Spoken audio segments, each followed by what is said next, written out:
Colors red into the fire of flame, distance shit until the best of our names. I can't remember this. Oh, we're recording. What's up, everybody? Welcome to another episode of the Celestial Citadel SuperHeroes. We are back again. Yes, Shady's back. Tell your friends. I'm here with...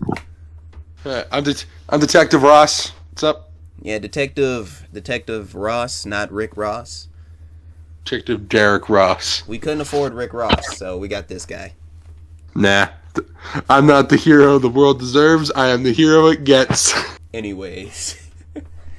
Anyway, so today's episode of Celestial Citadel SuperHeroes, Detective Ross wanted me to talk about superhero movies and rant about the bad ones, but he mostly praises the good ones. But I want to go in full thing, because, like, apparently people are confused about what's fictional and about what's real in here. And I'm just going to straight up say, the Arachnid, that dude, 100% is basically just the real version of Spider-Man. Yeah. He is, like, our real Spider-Man in every way. Actually, he's more like Web Weaver. He's not like Peter Parker Spider-Man. Yeah. Yeah. So at least we got the... So, hey, at least we got the funny one. Exactly. Yeah. But I think first things first, we should probably go over, like, let's try and go over, like, some of the more popular heroes, you know, Batman, Superman, Spider-Man, and, like, really go into the differences that those heroes have between ours. Like, let's start off with the obvious one, Batman. We got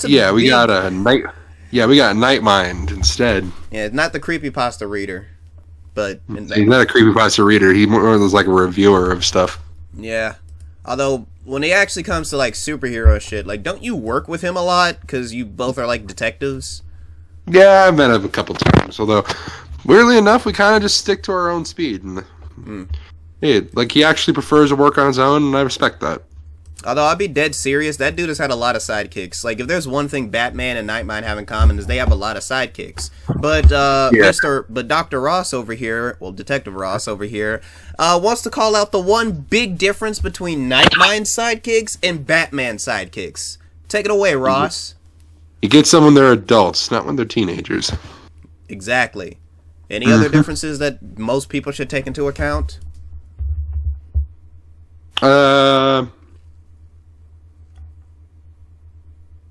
His most recent sidekick isn't his son, so there's no nepotism involved.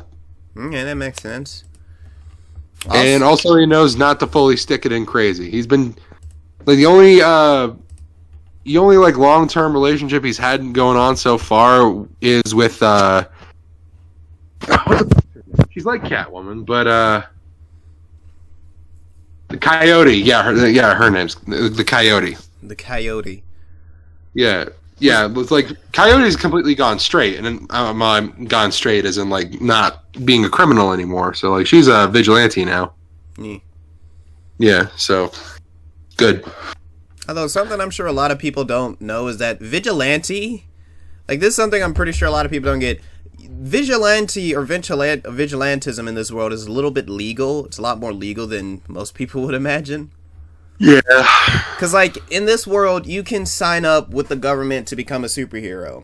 And the vigilante simply means that you have a license to use your powers publicly. And whatever you use them for, as long as you're not hurting innocent people, you're fine. Yeah. Like, that's kind of the whole thing. Like, you can do vigilante... like, being a vigilante isn't that big of a deal. You can do, like, vigilante stuff as long as you're not, like, you know, hurting innocent people. So, it's not like in Batman where he's got, like, every goddamn police officer in the entire fucking city trying to come after him. This is him, like, he legally has the ability to do this shit. If he wants to. Yeah. Which I think is pretty cool. Thank God, but... Alright, so, how about you list some examples then? Some examples? Alright, let's go on with the fucking Arachnid. For one, dude... Okay, so something I've noticed about Spider-Man Peter Parker that's very different from the Arachnid, because I'm not going to say his real name, obviously, that would be fucked up. But the Yeah, biggest yeah. thing about the Legal disclosure and all that. yeah, well that, and because I don't really think he can sue us because he's also a vigilante. But I'm gonna say he is actually the one definition of a vigilante that is technically illegal.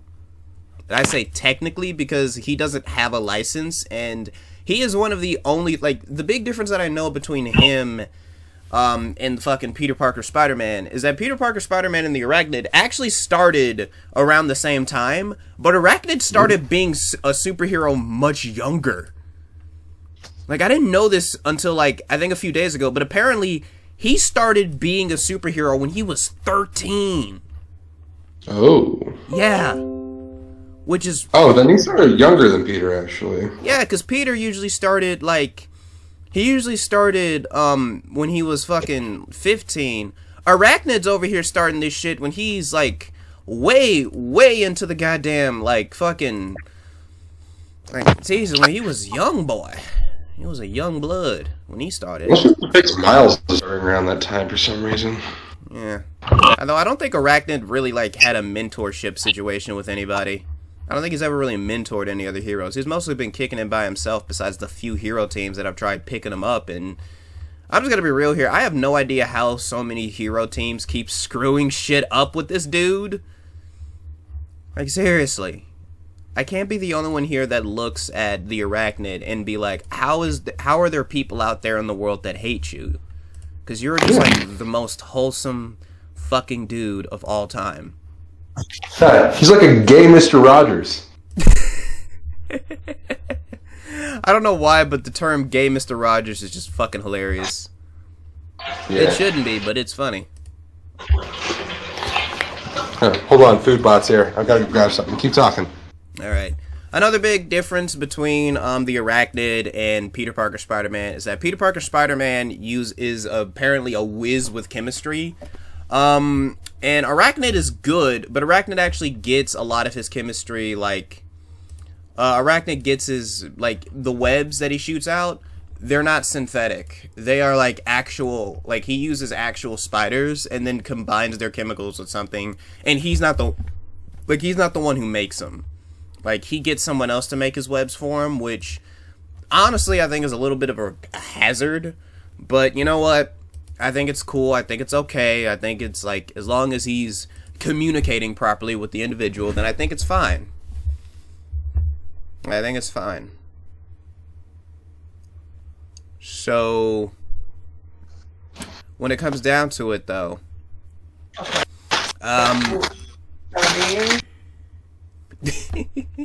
him and that freaking food bot. They're like a couple, they are.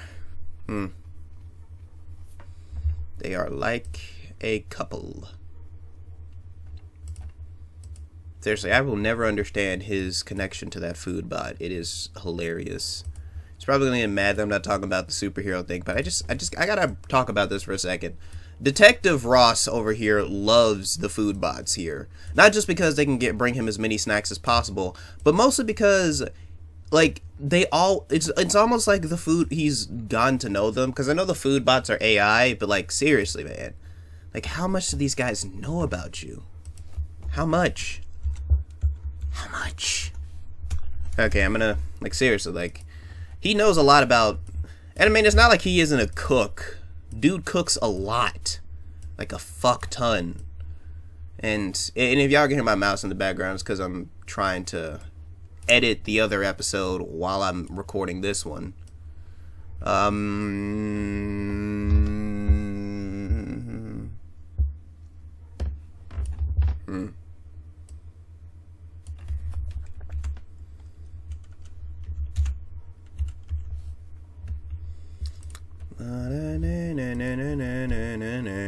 Do do do do do do do do do do. Boo do do do do do do do do do do do. Okay, man, he is taking a while. He is taking too damn long. Oh well, I guess I'll go over some more differences. Another big difference between Arachnid and Spider-Man is that Arachnid's costume is a little bit more complicated than Spidey's. Like, it's not just some tights that have like a spider theme to it. Arachnid's costume is straight up, like, he's got multiple arms and shit on that thing. Like, he looks like an actual giant ass spider crawling around, like doing all this random shit. And it's weird, honestly. It is genuinely weird how this dude's costume looks when you see it in person. Because he doesn't just look like a giant spider. He looks like if a giant spider was given human proportions. And I know that sounds like Spider-Man, but like imagine actual fluffy, hairy as shit spider arms that are like a mix between organic and mechanical shooting at you.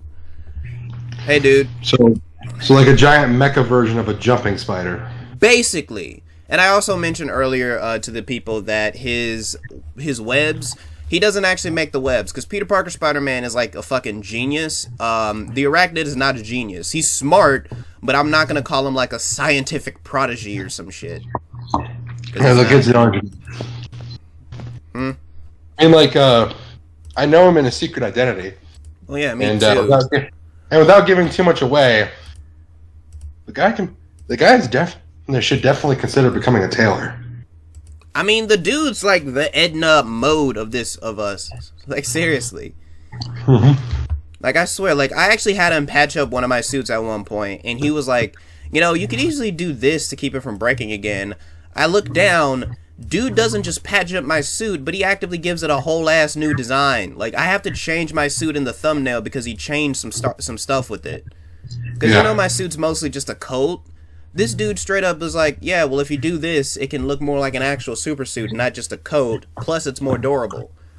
I'm basically wearing thermal underwear now, and I love it. Sick.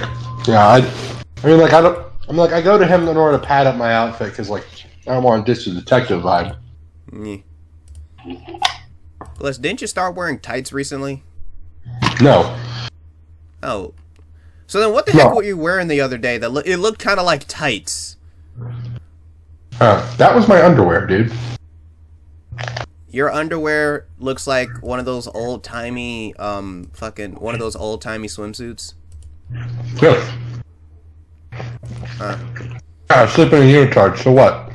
I don't know, I've never known someone to sleep in a full-fledged unitard. I don't know. Oh, I do. Well, anyway. Minus the unitardness of that. I've also wondered exactly how... I've also kind of wondered, like, how so many fucking superhero suits in fiction... I always wondered exactly how and why they look like fucking military-style suits. That I never got. Like, they all look like... more recent ones, now. Okay, yeah, more recent ones, but, like... I always kind of found it a little weird how even in comic books, for a while, every super suit had to look like it was something like a military agent would wear. I think it's because of the whole tactical thing. Yeah, well, I don't think anyone's going to be pulling out any tactical turtlenecks. No, tactical. Oh, like it looks tactical, but it's also cool. Yeah. It's like, you know, people who, like, over-customize their guns and stuff, with suppressors and laser sights and grips and all kinds of shit. Yeah, okay, yeah, that makes sense. I'll be dead serious. Like, it is kind of weird, but a part of me does understand it slightly. Yeah, it's supposed to make the outfit more realistic or something. I mean, like, if you look at realistic superhero costumes, most of them are kind of tactical when you look at them. They're not, like, the simple... Like, I'm gonna be real here. The best fictional superhero costumes I think I've ever seen come from The Incredibles. Yeah. Mostly because they're simple as hell. That's the thing. They're incredibly simple, very straightforward costumes, and that's really all they are. They're just simple costumes that just work. That's really all they are. They work. And they get everything across. Although, now that I think about it, does anyone in those movies ever call The Incredibles The Incredibles? Nope. Huh. That's actually kind of surprising. Like, you'd think that, oh, since it's the title of the movie, that someone would eventually call them that, but yeah, they... Look, it's The Incredibles. Huh? Like, look, it's The Incredibles or something like that. Yeah, like, or, I mean, wasn't the whole second movie about, like, fucking public perception? Like, You'd think the dude who wants to have like public perception at the end would be like, hey, maybe we could give you guys like a superhero team name. Oh, what about the Incredibles? And then, you know, like that. And then, you know, that'd be like a name or something. But like, no, they don't even do that, which I find a little bit weird. Like, I don't know, like, if you're gonna name a movie about after a superhero, I feel like you gotta, or give them a superhero team, but part of me feels like you kind of gotta, like, you gotta at least name them, like, or have somewhere in the film mention their name, you know? I mean, you see that in Batman, but, now that I brought up Batman, like, I realized that there's also a crap ton of stuff we could be saying about Batman and his differences.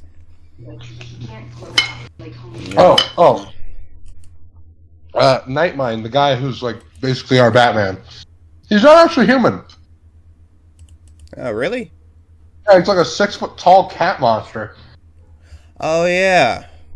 Mm-hmm. He scared the shit out of me one Halloween. Yeah. I was pissed. Oh, and just in case any of you guys are wondering, no, Coyote isn't a human, so we don't get any bestiality stuff.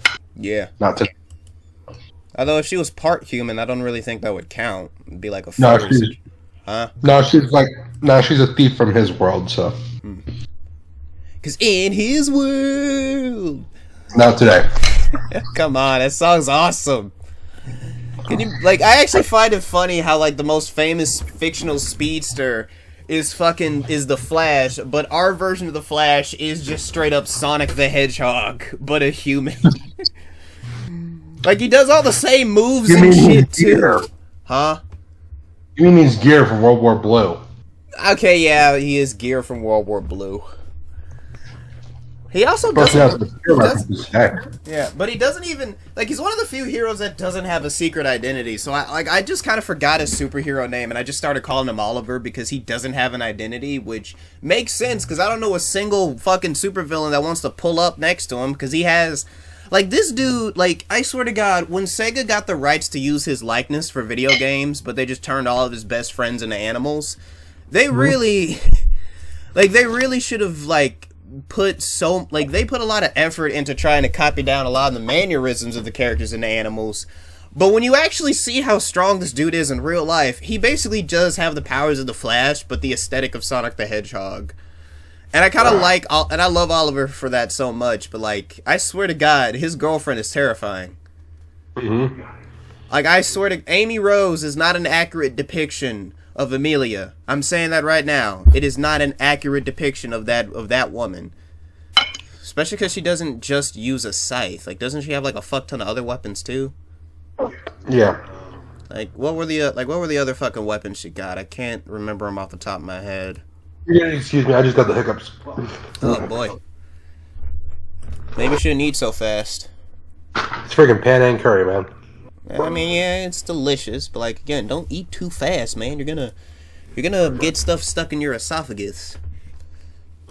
You know, things aren't gonna, like, you gotta make sure you're eating decently, not eating too much or fast or something. I don't know what the phrase is. I think if you eat too fast, it can fuck up your body in some way. I don't know. I can't remember the saying off the top of my head, but it's like if you eat too fast, it can, like, screw with the air in your body or screw with the air intake or something. I don't know what it is, but it does something to your body that's not healthy. I wouldn't say that pan and curry is unhealthy. Well, no, I wasn't saying, like, the food itself is unhealthy. It's, fuck, what is it? It's, like, how fast you eat food is unhealthy. That's the whole thing. Like, if you eat food at a specific rate, that is what makes it unhealthy. And the fact that it's really spicy doesn't help either. Honestly, I love spicy food. I don't know why, but that burn on my tongue, it does something to me. No, because the hiccups combined with the spice make this really annoying. Oh, yeah. I guess that would be a pain in the ass. Yeah, I mean, like, normally I'd love this, but, like... Yeah, you want to taste the spiciness once, not twice. I get it. Yeah. Okay. No, oh, Captain Hyperion, too. We mentioned him a couple times. Oh, yeah, Hyperion. Isn't he basically our Superman? with like a slight Captain America-esque mix. Yeah, he's like a.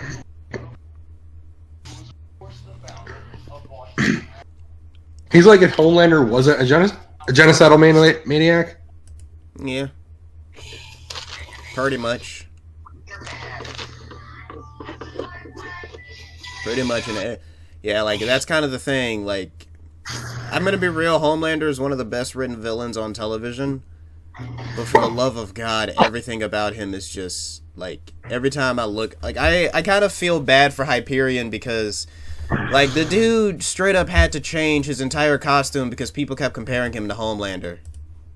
Yeah. Because he did have the whole red, white, and blue American flag thing as a cape, which honestly, like, I'll be real here, I actually liked Hyperion's cape a little bit more than Homelander's, although Homelander's suit looked a lot better than Hyperion's, but that man straight up was like, nah, people are scared of me, like, a little girl... Like, not a little girl, a teenage girl got scared of him at one time because, because again, like, because she said he looked kind of like Homelander and it scared the shit out of him. And I just felt so bad for him, too, because we had just got done fighting a robot that was, like, 20 stories tall. It almost crushed this woman. And he stopped it from crushing her, and she's like, oh my god, it's the Homelander. And I'm like... Damn, I feel so bad for him because I don't think anyone should have to go through that shit. No one has to be compared. Huh? No one should be compared to that. Yeah, like I think the closest individual we've ever had, like the closest villain we've ever had to like a Homelander type was fucking God, what was that dude with like the red and gold suit that went around and just like basically had like mechanical carnage powers or some shit? I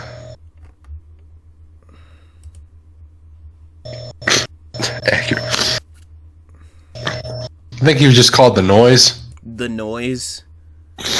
Yeah. Great, he named himself after the character from Pizza Tower. The Noise! The Noise! Fucking... goddamn.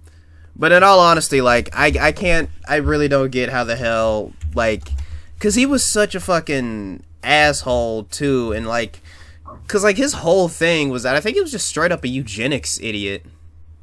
Yeah. Like, he genuinely believed that people of certain races shouldn't exist, and I'm over here like, are you serious?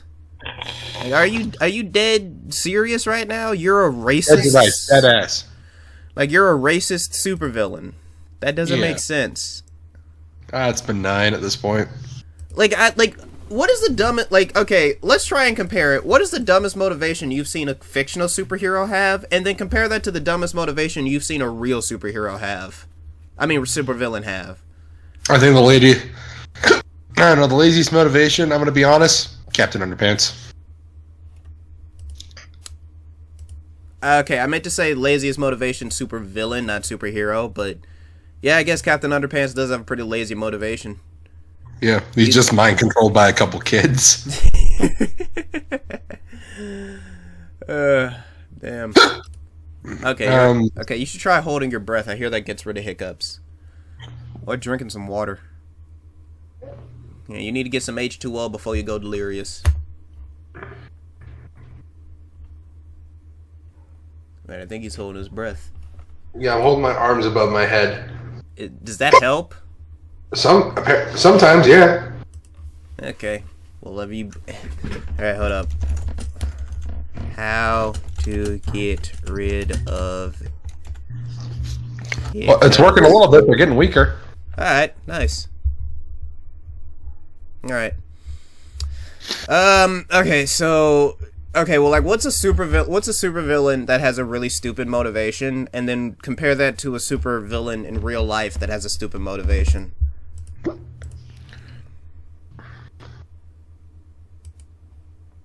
I'd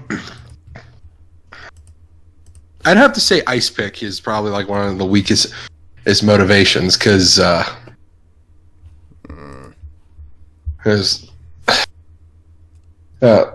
he's just some crazy guy from a carnival who wants to turn everything into his own personal ice rink.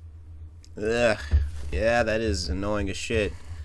And compare that to a fictional villain that has a stupid-ass motivation. That freaking dinosaur guy who could cure cancer but wants to turn people into dinosaurs. Oh yeah, the lizard. No, not the lizard. It's like another guy. Is he from Invincible? No, he's from Marvel. It's like he's a pterodactyl. Yeah, I can't remember his name, but I recognize him. And yeah, you're right. He's a stupid piece of shit. It's like, dude, you can literally cure fucking cancer, and like the glorious thing is that the United States government wouldn't have the ability to stop you. Oh yeah, because he's a fucking dinosaur. What are they gonna do? Stop? Like seriously, like what? Like, God. Yeah.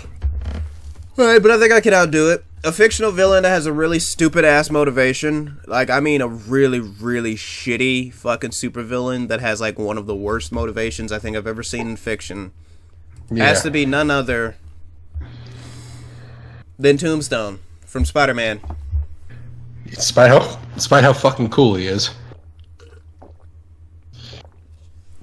Yeah. Like, honestly, most crime bosses Spider-Man fights have terrible motivations. I think Wilson Fisk is the only one I think has even a slightly decent motivation. Because the dude is like, I know crime is going to exist, but I at least want crime to be controlled. Yeah. Every other crime boss is just doing it because they want to do it. He's a much more traditional crime boss in that way. Like, actually, no, that makes him more like a Yakuza in that way. That's what they do. Oh, like they commit crimes, but they make sure crime only happens when they are doing what they do. Yeah. I guess this is why most people don't really hate the Yakuza, because the Yakuza in real life really are just like, we know crime is going to exist, but like, we're trying to control it. Donate their money to disaster reliefs. Yeah, they're like, we're evil. Like, we are bad guys, but we are not bad guys. You know? Yeah. Yeah, it's just like, although you'd be hard-pressed to find somebody on the streets of Japan who actively likes the Yakuza. I mean, yeah, they're still fucking criminals. That's like if there was a gang that started up in Detroit, but they donate their money to, like, fucking black neighborhoods consistently, but they're still, like, a gang in Detroit. Yeah. Like, I don't think anyone's... Anybody else. Yeah.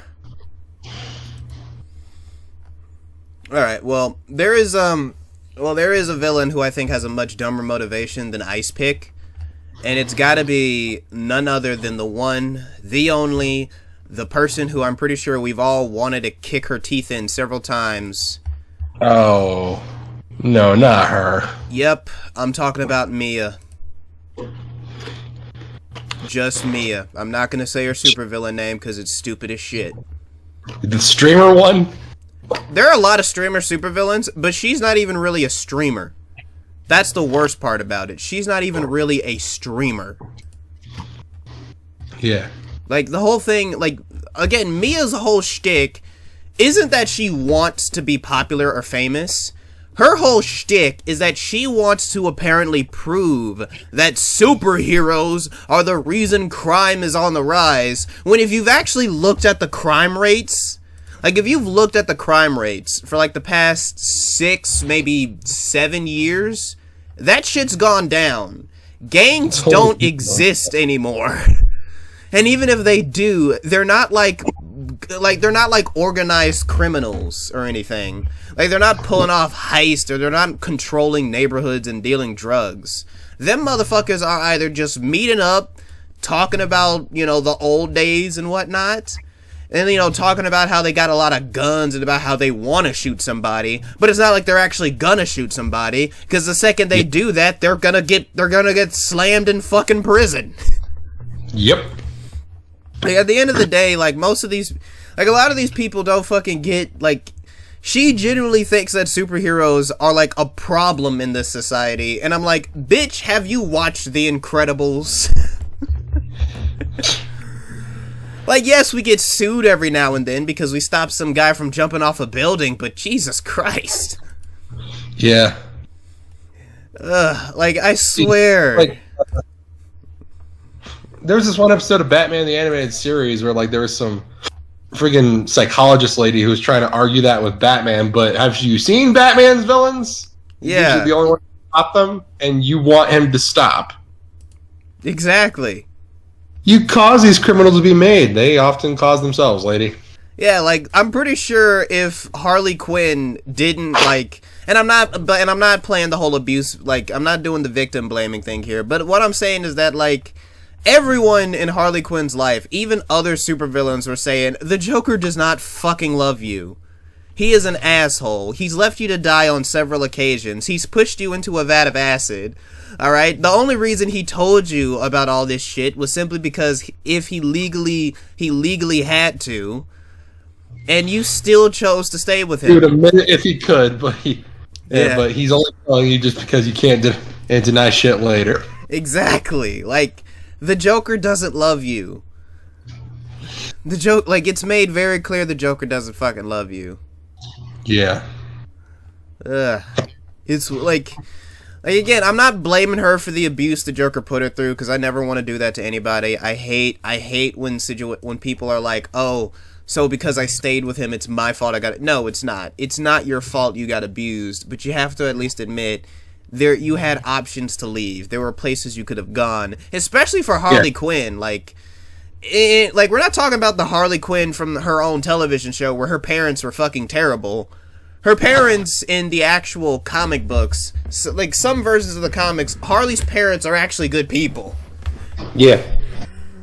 Seriously, like, they're actually decent people. They would have taken care of her. Ugh.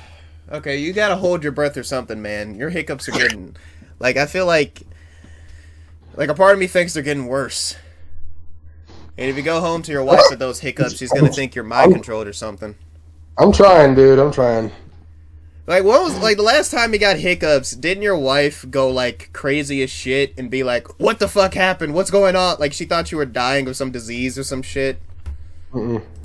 Like, you had the... Oh, no, it was when you had the sniffles one time, and Sheila was like, you are not leaving this goddamn house. You better sit your ass down. I am taking care of you. Because, like, every time, you even get close or even slightly unhealthy in any way, shape, and form, she goes absolute apeshit trying to make sure you're okay.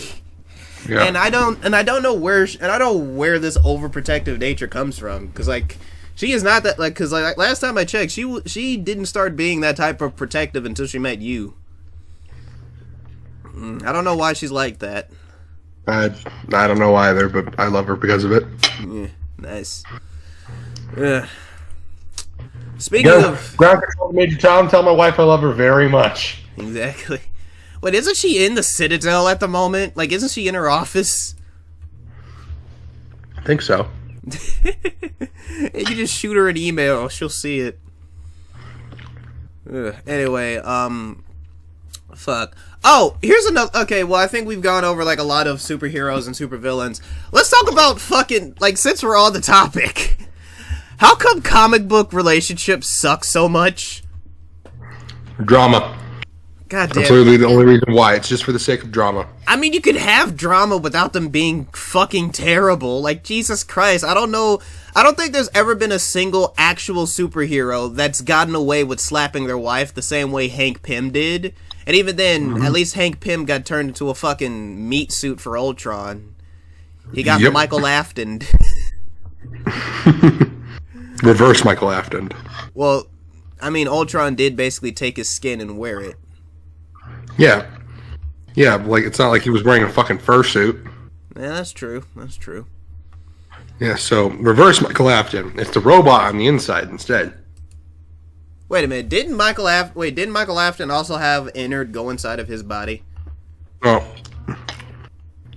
Oh, I was thinking about William, never mind. Yeah. So yeah, he was Michael Afton. Yeah, Michael is only, like... Not only that, but all the fucking people Spider-Man ends up with. The Arachnid may be single, but I think even he's jealous of how many hoes Peter Parker can pull. Because I swear to God, you got fucking Betty Brant, Gwen Stacy, Black Cat, Mary Jane, fucking... There was that one superhero... There were a few superhero chicks. Silk, Jessica Drew at one point, fucking... I don't think Spider-Man ever dated Jessica Drew. Okay. Like, some people imply, like, that was a running joke for a while in the comics that people thought they were together, but nah. But there was another. I might be wrong. I might be wrong. There was another superhero chick he was with, like after Parker Industries crashed. There was another superhero chick he was with. He was with Shadowcat in the Ultimate Universe. Oh yeah, like he ends up with a lot of fucking people. Like he pulls. Yeah, but Arachnid's got this one guy, and he seems nice. Yeah. Yeah. I think it's a little. A part of me thinks it might be a little toxic because it's always on again, off again, and Arachnid's like, I don't fucking like. He keeps basically complaining, and he's like, I don't know what's up with him. Like sometimes he thinks sometimes he's like, oh, you're the best guy in my life, and other times it's like, maybe we shouldn't see each other for a while. Like I just think he needs to find someone like perfectly fine, like decent. Let's get them some couples therapy. Definitely some fucking couples therapy. If not, he just needs to move on because they're like. Because Arachnid does have like he's got options, you know. There are people who want to date him. If Magma Fist is like, I know he's made a couple passes to him. Yeah, like he's definitely like being like, if I could, I would. So like obviously.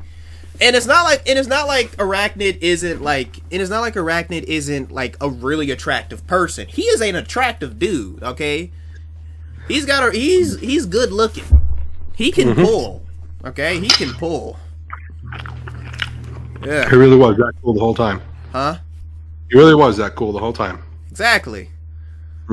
Speaking of cool, yeah, and fucking I'll be real here, like the amount of toxicity that comes from like comic book relationships never really made sense to me because like I can understand trying to like have drama. Like drama is fun. Like it's nice to watch some goddamn drama. But Jesus Christ, I feel like some of this cuz like I don't know if there's a single superhero relationship that gets as bad as many of this shit. Like I know for a fact like supervillains get this bad. They get this bad all the time, but fucking superheroes, like Jesus Christ. Like I swear, the healthiest supervillain relationship I think I've ever seen in comics is Killer Croc and Mary Doll. Oh. Yeah, because that was a thing in the new Batman Adventures for a while, or for that one episode. Yeah, like, but mainly because like it helped because like it was incredibly one-sided. Yeah, Mary was obsessed with Killer Croc, and Croc was like, "You are a literal fucking child." No. Yeah, you like, and I mean, Mary isn't actually a kid, but I mean, still, yeah, she's I know, trapped but like, in a she kid's fucking body. looks like a 2-year-old, dude. Like, yeah, she's trapped in a kid's body. Yeah. I wouldn't. I would not either. Which is kind of why, like, I think if Mary Doll, like, personally, I think if I could change anything about Mary Doll's story to make this less creepy, I'd probably make her look similar to Edna Mode. Because Edna, she's around the same height as Mary, but Edna straight up looks like an adult. Like, Edna does look like... She's just really short. Yeah. But I would be real here, like... I think Edna is a really cool, like... This is just a really cool fucking character overall. You know, I actually used to think that, like, Edna would make an awesome aunt, and I'm glad I was somewhat proven true. Yeah, because, like, it was... But I think the reason why she might lose a few points is because she wasn't interested in Jack until she found out he had powers. Like, once she realized he had powers, she was like, oh, fuck yes, I need to make, like, the coolest suit imaginable. Yeah. Although, like, when I was a kid, like, I actually wanted to hang out with her, like, really bad. Plus, her house is awesome. Yeah. It's like, it doesn't even look like a house. It looks like a fucking Greek temple. Which makes sense, because, like, as she said, she used to design for gods. Design for gods. So, yeah, I mean, most people do consider superheroes to be gods among us, although I'm just going to straight up say it. Like, I'm just going to straight up say this. Superheroes are not gods, and I am getting sick and tired of the fucking Jesus imagery with so many superhero movies. Yeah. Especially because most of these superheroes are written by Jewish people. Yeah, why Jesus imagery for Jewish superheroes, basically? Yes, because isn't Spider-Man Jewish? Yeah, although he's not, like, I don't think he's devout or anything, but he's certainly proud of it. Yeah, like, Jesus Christ, stop doing the Jesus pose with the kid. Like, sure, the first, like, I get why in the Sam Raimi movies, I can let that slide, but after that, like, people should have wised up and been like, no, stop it. Get some help. Yeah. Jesus Christ. I don't know. Like, what about you, man? Like, what are some other little things you've noticed about fiction and superheroes compared to how they are in our world?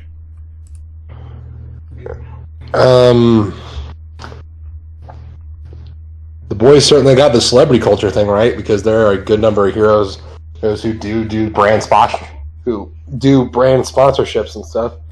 Yeah, but is it as bad as the boys? Because I don't think it is. Definitely not, because like the only heroes who do that are like the lesser known, definitely less well off. Which, like, yeah, they need it. They need it in order to help pay the bills, and sometimes like an occasional check from the government doesn't cover it. Yeah, plus there's like a lot of, like, I don't get why there was this like small culture against superheroes who did sponsorships. Like, they were just, like, I don't get what the hell this whole thing was, but like there was just like this small, like, loud minority of supers that were just pissed off at others for wanting to do sponsorships. And I will never understand the mindset of hating on someone for that. Because they quote unquote sold out. That doesn't make for fuck's sake, if police officers can make money from what they do, can get paid to do what they do, and a lot of them do a shit job at it, why can't superheroes make money from what we do, and we do a great job at it? Like, I don't get the big issue there. Something about it, like, ruining the image of what a hero is, because, like, if you're selling yourself, that means that you're not genuinely a good person, you're only doing it for money. But at the same time, like, we need it, unfortunately.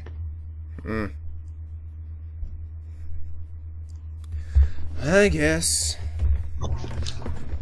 No, I thought about, like, doing a corporate sponsorship once, but at the same time, I'm like, how do you monetize? It's like a generic detective thing. Yeah. Especially a detective that gets drunk to do their job. Yeah, I mean, like, unless you sell me as like a fucking sex toy or something, but I don't know. I mean, that could work. That could work. You do got that dad bod going on. I know. Yeah, but like, yeah. You know, funny enough, my wife actually, she came from a wealthy family, but she also is really into philanthropy. Like, not quite like Mr. Beast level, but you know, like, helpful. Yeah, it makes sense. Yeah. And I don't know, like, when I started dating her, she actually like opted to help me with my financial problems. It's like, thank God, right? Yeah. I got a sugar mama. Yeah, because I know a lot of women who, like, if they make even $1 more than their husbands, just instantly go for the "this man is not worth it" bullshit. And I'm happy your wife is, like, a really good woman, because I am sick and tired. Because I remember I used to, like, you know for a fact, I used to work with a lot of, like, women superheroes a lot. And I still do, but, like, a lot of them were just really nasty and mean to me. Yeah. Like, for Christ's sake, the amount... Because, like, apparently, like, when I was younger, like, when I first started doing the superhero thing, I lived in an area where most of the heroes were female superheroes, and it just took so long for me to really just understand and get the idea that because I am a dude, or I am a man, it's gonna lead to women treating me differently. And a part of me at the time just couldn't understand that, because it's like, I'm saving lives with you, I'm helping you out, I'm doing the same shit you're doing, but I'm not getting invited to hang out, I'm not getting invited to speak, take, like, I'm not, allowed to talk to you guys, like, you guys get really uncomfortable around me. And it took me a while to just accept that because I'm a man, many of these female heroes want nothing to do with me, or they just think I don't belong around them.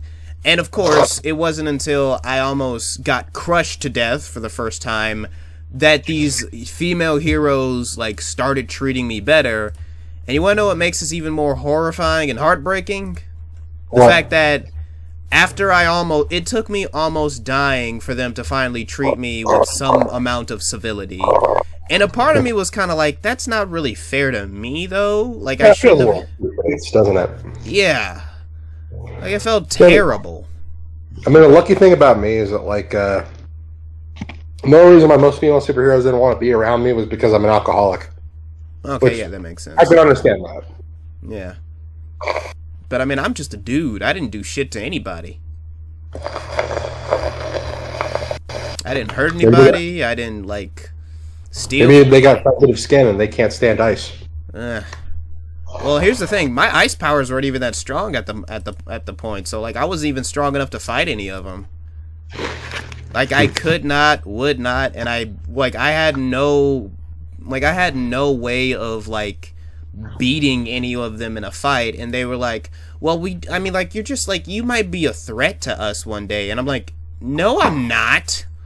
I can barely make icicles. Like, my powers were not on the same level as Frozone or Iceman or some shit like that.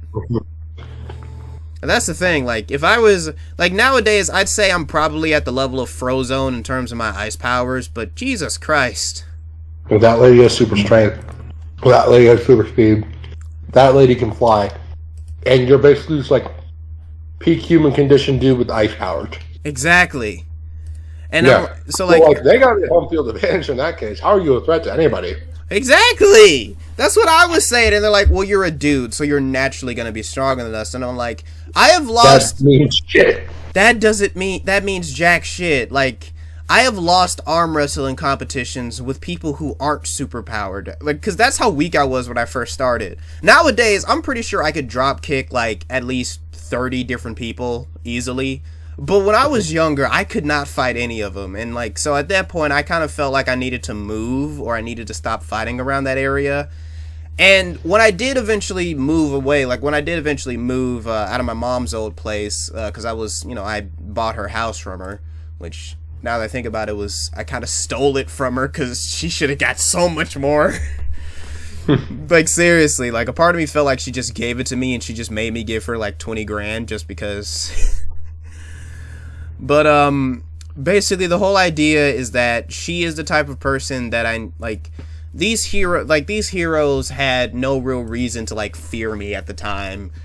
And I'm just gonna straight up say, like, the big difference between comic book superheroes and, like, real life heroes is that in real life, people will judge you based on your gender. It's actually why for, like, I think 2.5 years, I got, like, a voice changer. And I wore, like, a full costume and full mask, so people couldn't tell if I was a boy or a girl, because I felt very self-conscious about being a boy for the longest time.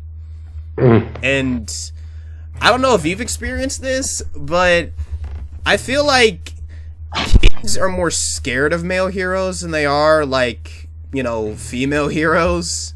Yeah. Like, I feel like they're more terrified of us, and a part of me doesn't really get it, but... I did... And the thing is, I didn't really care.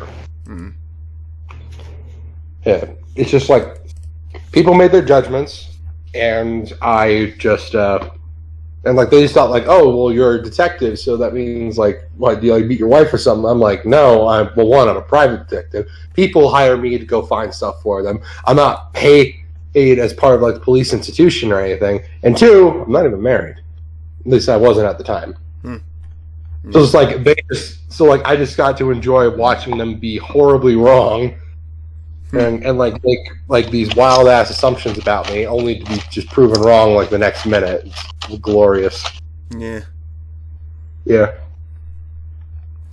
Like it is kind of funny watching people have to eat their own words, especially because I think one of those female heroes actually reached out to me. Like she called, like, because she recognized me apparently when I was doing that whole hiding my gender thing because I was, you know, self-conscious about being a dude. She recognized me because I didn't... Huh? Okay, Mulan. Mulan. Jesus Christ. But, like, she recognized me, and she was like, wait, I know you.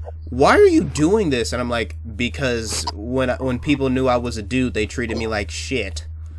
And she was like, we didn't treat you like shit. We were scared of you. There was a difference. And I'm like, you had no reason to be scared of me. I had saved your life on several occasions. Like, when we first met, sure, I'll give you that. But after we had been around each other for at least 2.5 years, and I had saved your life 6 times, you have no reason to be terrified of my ass. Yeah. And she was like, well, I mean, I have my reasons. Your reasons suck. Your reasons suck. Your reasons blow. And apparently that was like, not only that, but she also tried like telling a bunch of other female heroes like, he's a man, doesn't that make you feel bad that he lied to you? And they're like, no, I hide my identity differently. In fact, funny thing. So you know the superhero, what was her name? Calypso? Yeah. Turns out Calypso, even though we know she's trans now, at the time she didn't really know she was trans. Turns out, like, before she transitioned, she wasn't actually a woman back then. She was wearing a fake chest plate to make herself look more feminine. Yeah. Yeah. I don't spend a lot of time around here, so I didn't know that. Yeah. But like, yeah, that's what ended up happening, which, you know what? I'm gonna be real here. I am sick, and like, here's another big difference that I think we need to talk about before we end this off. And that has to be representation in comic books. Why has it been, like, in the past 6-7 years? Why has it taken until the past 6 and 7 years for there to be more gay and, like, representation in comic books? That never made any goddamn sense to me. I mean, there kind of always has been. Just they had to, like, use, like, certain terms for it. Like, you know, Mystique, she had a love interest in the Days of Future Past comics, that was a woman who was Irene Adler. You know who that is? Oh yeah. Yeah. So like that was a thing, and like that, but they had to use like certain language in order to cover it. But at the same time, it's like these characters have always existed. They've always been there. It's just that they're more obvious now, and then you get freaking weirdos on the internet complaining about it. Ugh, people just make no fucking sense. Let me guess, the Comics Code Authority that almost everyone followed for like a day, and then they completely ignored it. Yeah, it's just the thing is that like the whole thing with Irene wasn't to make like Mystique gay or bi. It was to like make a joke that she's crazy old. Yeah. And yet people got pissed off at it. Because weirdos. And now they're erasing the straight people. You guys still exist. They're still straight superheroes. They're just adding new ones. Exactly. Or they're changing others who are, like, figuring themselves out a little bit more. Yeah, like Iceman... Okay, I don't get making him gay, like, at all. That's the only one I don't understand, because, like, at this point, why even bother? Like, I thought Iceman was revealed to be gay back in the 90s. No, that was like a more recent thing, like 5 years ago, I think. 5 years ago? What the hell? Yeah, like, no, the dude's been straight for the longest time. He was one of the more recent changes. I'm like, well, if his relationships fail so often, why not make him ace or something? Yeah, it was revealed. Okay, following his debut in 1963, Bobby Iceman became one of Marvel's economies. However, he didn't come out as gay until decades later in all-new X-Men 2012. Oh, okay, so closer, but so 11 years ago, not 5. Yeah. Yeah, it was 11 years ago.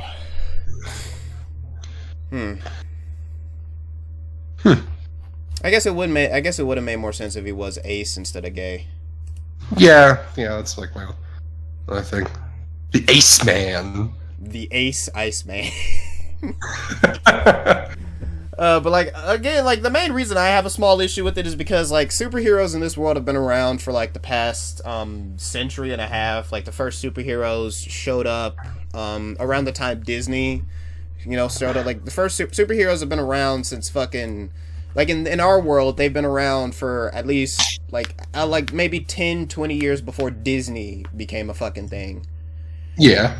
So, like, the fact that it's taken media so long to just have gay characters or LGBT characters doesn't make any goddamn sense. And the amount of people who get so pissed off at it never made sense to me either, because, like, there are, like, gay and, like, what's the big deal? Like, I really do not understand that mindset. Some of our oldest legends are about queer people, like Hercules. Like, he's bisexual. He has a wife that he loves, and he has a boyfriend he likes a lot more. Oh yeah, you're talking about the Roman Hercules, not the Greek guy. I mean Heracles, not Hercules. Yeah, okay, because like, again, as someone who actually knows Greek mythology, that always confuses me. It shouldn't, but it does. Because, like, I know when people say Hercules, back and forth. It goes back and forth, and I keep mistaking it. Yeah. Because I know when people say Hercules, they're referring to the Greek god, but like when I was a kid, like because I knew Greek mythology and I hadn't seen the Disney movie yet, I was confused shitless when I was younger. Yeah, big muscles, man. Yeah, they're both big muscles. They're both yoked. Which I'm gonna be real, like I'm gonna be dead serious. There are like I think 6 superheroes that actually call themselves Hercules here, even though they have no relation to Greek mythology or like Greek people at all. So is that cultural appropriation? Sorta. Romans steal everything though. Yeah, I guess. Yeah. The Romans and the British, they still. I mean, like, what's another thing? The Romans did like a lot of copy pasting from the Greeks, but like the Greeks were also Mediterranean, so like maybe it was a shared belief system, and they just changed the names based on the language. Yeah, boy, syncretism. Yeah. What? Yeah, I think that's what it was. Syncretism. It's when other belief systems try explaining the existence of other belief systems. It's kind of like when Greek mythology tried explaining why other people, like Egyptian mythology, like during like when the big dude Typhon, I think that was his name, like this big dude named Typhon, came in. He stole like the muscle tendons of Zeus, and he was so scary that he scared off some of the Greek gods, and some of them ended up hiding in Egypt and disguise themselves as animals. That's like the Greek mythological belief for why Egyptian mythology exists. So that could have been what it was. Some good old-fashioned syncretism. I didn't even know that was a thing. Yeah, it's one of the more famous Greek myths. And then Hermes came along, stole Zeus's muscle tendons back, and then like he beat the shit out of Typhon, which I'm gonna be dead serious here. There is an actual monster named Typhon that's like the father of all or mother of all monsters, because you know when giant monsters attack randomly and they come from that big ass island out in the fucking from the Bermuda Triangle. Yeah, that's like the main monster dude that like sends them. But legally, we're not allowed to go out there and just like take the dude out because technically it's just a wild animal living. That's literally all he is. He's just a wild-ass animal. And the monsters that attack, I don't even think most of them are attacking on purpose. I think they're just showing up here because they have no clue where the fuck they are. I kind of feel bad every time I have to fight them. That's why I try freezing them and just pushing them back in the ocean. Yeah. Then again, I don't have that much ice, so... Okay, unrelated question to the topic at hand. What is, like, the biggest ice construct you can make? The biggest ice construct I can make. You know, every Christmas I go into New York City and I create a giant ice Christmas tree for kids to play on, and it's got like slides and shit on it. That. Every goddamn year I do that. It wears me the fuck out. It's in the middle of Central Park. I have to get like 17 permits in order to do it. But when I make it, it wears me the fuck out. Dude, jeez. I love making it though, because it requires me, because like every year I make it, I always add something cooler, or I always do some more cool shit on it. But like, I swear to God, it wears me the fuck out when I do that. And it's only around like the size of a small apartment building. It's not huge or anything. It's like, I'd say it's about 5 stories tall at most. That's about it. That's the biggest ice construct I can make. Huh. Cool. Again, I'm like Frozone, not Iceman. Yeah. Also, like, what is the... Hey, also another unrelated question. Have you ever been, like, reached out to by schools or something in order to, like, you know, for, like, winter days, make, like, slip and slides for the kids? Yeah, I have, actually. Usually during the summer is when that usually happens, like, before kids get let out for school. And it's usually only in places where, like, it gets really hot before they get let out for school. But there are also, like, a bunch of year-round schools that call me to do stuff like that, which, I'll be real, is actually pretty cool. Like, I do like it when, like, I may not like year-round schools, and I think, you know, they don't actually help kids. In fact, they're kind of worse than most public schools, but, I mean, anything I can do to make those kids, like, lives easier, I usually will go out of my way to, like, do something cool there. Okay. How drunk do you have to be to like just not function? Because you can take a lot of fucking alcohol before you like even get like ridiculously tipsy. But my main question I can is usually drink like I can usually drink like about 5 20-gallon kegs before I really start to get tipsy. Okay. All right. And what was like the hardest mystery you ever had to solve? Like one that took you a shit long time to solve. It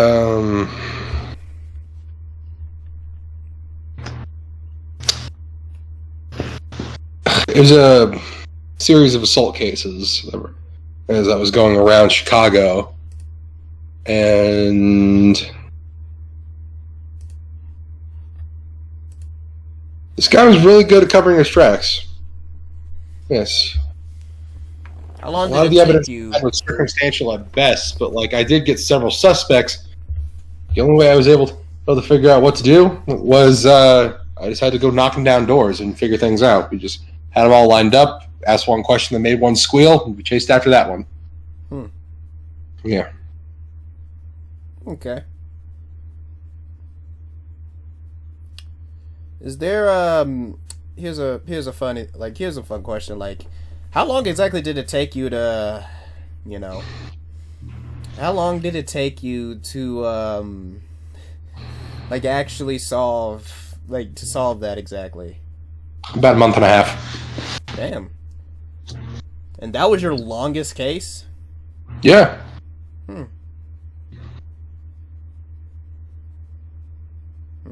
Dang. That's actually Oh. pretty fucking awesome. Yeah, I'm good at my job. Alright, so before we wrap things up, there is one more little topic I think we should go over real quick, and that has to definitely be superhero, and that definitely has to be the amount of superhero movies. What do you think is better, when superhero movies use, like, when they use a lot more inspiration from the actual heroes, or when they do their own thing? Kind of prefer when they do their own thing. Yeah, because I'm gonna I be just real. Yeah. Although, wasn't The Incredibles based off like an actual superhero family that existed in the 60s? I think so. Yeah, because from what I remember, like, the Omni Droid is based off of like an old school ass robot, although the fake version of the fictional Omni Droid is way cooler than the actual one that existed. Yep. Because like you've seen what that thing looks like, right? Yeah, it's like a giant octopus ball. But then like you get not the one for The Incredibles, the real one. Yeah. I honestly didn't think it looked all that different. But then again, I was blasted when that thing attacked. Damn. Whatever happened to that family? I think they retired. Yeah, I think like even the kids, like they got sick of the whole superhero thing and they just like quit. Yeah. Yeah. That makes sense. The kid, the youngest, was like way too young to even do this stuff anyway. So like, I think there were even like child protective services involved. Oh, really? Yep. Yeah, that does make sense because kids shouldn't be doing superhero work in the first place, and the only reason there are even few exceptions is because usually those kids either lie about their age or they do such a good job that some heroes like to turn the other way, which I still think is bad. Don't get me wrong. Like, even if the kid hero is doing a good job, they're still a fucking kid. They shouldn't be they shouldn't be doing that shit. Like, you're putting yourself in danger, and you're not even old enough to numb the pain. That's the big deal that I kind of have against kid superheroes. Like, it's weird. It's very weird. You shouldn't be putting yourself in dangerous situations like that, especially at a young age, you know? Yeah. Alright, well, I think that's all the time we have for today.